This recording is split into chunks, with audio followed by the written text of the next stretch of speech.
so guys ल हेर्नुस् फेरि आज तयारी भइसक्यो तयारीमा तयारी साथीहरु हेलो गाइज गुड आफ्टरनुन अब म जाँदैछु मम्मीको घरबाट मेरो सासू मम्मीको घर अनि त्यसपछि आज म वहाँ अब गएर के कस्तो हुन्छ हजुरहरुलाई म देखाउँछु ल हेर्नुस् हाम्रो तयारी यता हाम्रो मम्मी पनि तयारी भइसक्नुभयो अनि उता बुवा बस्नु भा अनि हाम्रो उता रिक्सामा एकदम तयारी छ ल हेर्नुस् उता देखाउनु रिक्सामा बच्चाहरु बसिसके गाइस यहाँ हेर्न सक्नुहुन्छ यो हाम्रो यो रिक्सा हैन यसमा हामी जाँदैछौँ हैन म आफ्नो घर जाँदैछु अब हामी दिल्ली मुम्बई भएर आइहाल्यौं त्यो त कतिपयले थाहा नपनि हुन सक्छ अब यो भिडियो हेर्नु भएपछि उहाँहरुलाई पनि थाहा पक्कै हुन्छ अब तपाईले अब बजारको कुकिङ वाला हैन अब गाउँको खेतबाडी यताउति मात्रै देखाउने वाला छौं जंगल घाँस खेत घर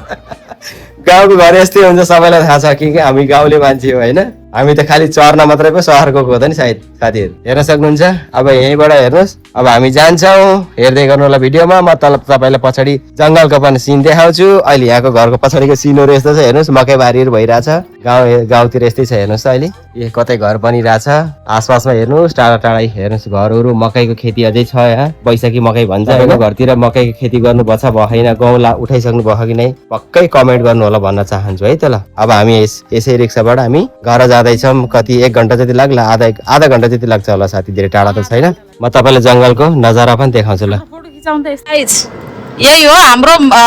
माइतको यो सब हेर्नुस् है यो बजार हो ल हेर्नुस् गाइस ए हेलो बच्चाहरु खुसी छन् आफ्नो दादा दादीसँग मिल्नको लागि ल हेर्नुस् गाइस अगाडि के कस्तो अपडेट हुन्छ हजुरहरुसँग म शेयर गर्ने नै छु साथीहरु है भिडियो हेर्दै गर्नु होला लाइक शेयर सब्स्क्राइब गर्नु होला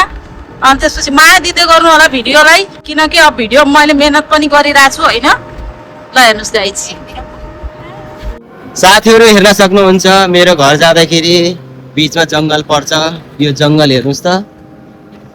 यस्तो किसिमको यो सब सालको रुखहरु छन् यसमा मिक्स पनि छन् पर धेरै जस्तै यो जंगलमा सालको रुखहरु धेरै छन् हेर्न सक्नुहुन्छ यस्तो किसिमको नजारा छ है एकदम अहिले त अब बैशाख लाग्यो पत्ताहरु झर्दै छ हैन त्यही भएर हरियाली अलि कमै छ भनौं न अब पानी आएपछि फेरि हरियाली बैशाख जेठतिर हुन्छ अहिले चाहिँ हरियाली अलि कम छ यस्तो किसिमको सालको रुखहरु छ हेर्न सक्नुहुन्छ यो बाटो अलिकति मलाई जाने पर्छ जंगलको बाटो पर्छ अनि यो जंगलमा अलिकति बाघ पनि लाग्छ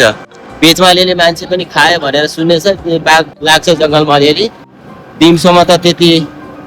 बीचमा न्युजहरुमा पनि सुन्नु भयो होला यो खाम्पा पर्दियामा बाघ पनि लाग्छ भनेर अनि जंगल भरै जानु पर्छ फेरि के गर्ने जताबाट गए पनि जंगल त पर्छ साथीहरु जंगलबाट बचेर जान सकिदैन यस्तो किसिमको जता गए पनि जंगल लाग्छ साथीहरु यस्तो किसिमको नजारा छ हेर्नुस् देख्नु भयो होला यो किसिमको जंगल छ म पछि फेरि तपाईलाई फेरि अर्को उतातिर पुगेर देखाउँछु है त फेरि भिडियोमा परिराख्नु होला ल गाइस हामी अब फाइनली घर आइसके म हैन ल हेर्नु सबैजना एकदम घाम लागिरहेको साथीहरु ल हेर्नुस् यो हाम्रो घर हो अब बिस्तारै हजुरहरुलाई म अपडेट गर्ने नै छु हैन भिडियो हेर्दै गर्नु होला फाइनली आइसक्यौं हामीहरु ल अब यसो पानीसानी खाना पर्यो साथीहरु त्यसपछि अगाडि के हुन्छ हजुरहरुसँग म शेयर गर्छु भिडियो हेर्दै गर्नु होला है यहाँ तपाईहरुलाई म कसैलाई भेटाउँदै छु उहाँ मेरो बुवा हुनुहुन्छ अनि यता हेर्नु उहाँ मेरो बुवा हुनुहुन्छ हेर्नुस् बुढो भइसक्नु भयो अनि यता मेरो फुपू हुनुहुन्छ दिदी भाइ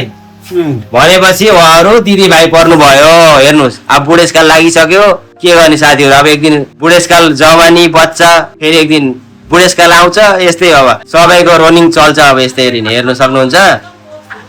फुपू अब सँग भेटेको 10-12 साल जति भयो क्या हैन 10-12 साल 13 साल कस्तै 10-12 साल भयो क्या 10-12 सालबाट भेट भएन अस्ति नै अब पोहोर साल आउँदा नि भेट भएन गुनासो गरिराख्नु भयो थियो चल आज चाहिँ नम्बरी बाँचे कालले साँचे भेट भइहाल्यो हो कि नै फुपू भन्नुस् भेट भयो कि नै कतिको याद आथ्यो मेरो जोडले बोल्नु भिडियो सधैँभरि तपाईको लागि भन्छ फेरि